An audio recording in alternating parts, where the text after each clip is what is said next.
देश के कई राज्यों में पिछले एक महीने में हुई जमकर बारिश ने फसलों को काफी प्रभावित किया है, जिससे किसानों को काफी नुकसान हुआ है। बारिश के कारण खेतों में फसल लबालब पानी से भरने और सड़ने की समस्या देखने को मिली। साथ ही पंजाब में आई बाढ़ के कारण बासमती चावल का उत्पादन और इसके निर्यात को लेकर भी चर्चाएं शुरू हैं। किसान चिंतित हैं और लगातार सरकार से मदद की गुहार लगा रहे हैं। इसी बीच अब सरकार ने भारी बारिश और बाढ़ से प्रभावित होने वाले किसानों को मुआवजा मुहैया कराने के लिए कोशिशें तेज कर दी हैं। दरअसल कृषि मंत्रालय ने सभी राज्यों को निर्देश दिया है कि प्रधानमंत्री फसल बीमा योजना के तहत फसल नुकसान का आकलन जल्द पूरा किया जाए, ताकि प्रभावित किसानों को मुआवजा मुहैया कराया जा सके। साथ ही कृषि मंत्रालय द्वारा राज्यों से कहा गया है कि बीमा कंपनियों को प्रीमियम सब्सिडी का अग्रिम हिस्सा जारी किया जाए, ताकि किसानों के दावों का निपटारा तेजी से हो सके। सरकार का मानना है कि भारी बारिश और बाढ़ से प्रभावित किसानों को अगर प्रधानमंत्री फसल बीमा योजना के तहत मुआवजा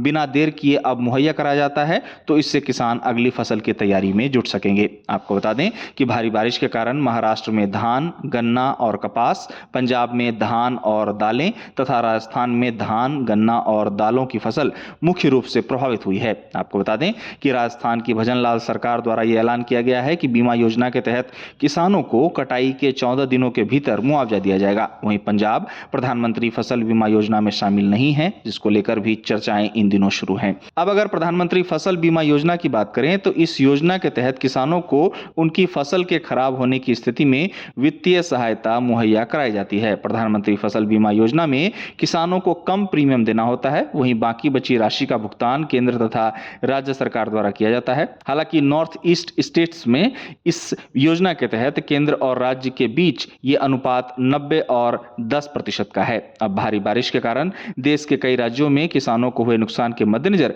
सरकार की कोशिश है कि किसानों को जल्द से जल्द मुआवजा मुहैया कराया जाए।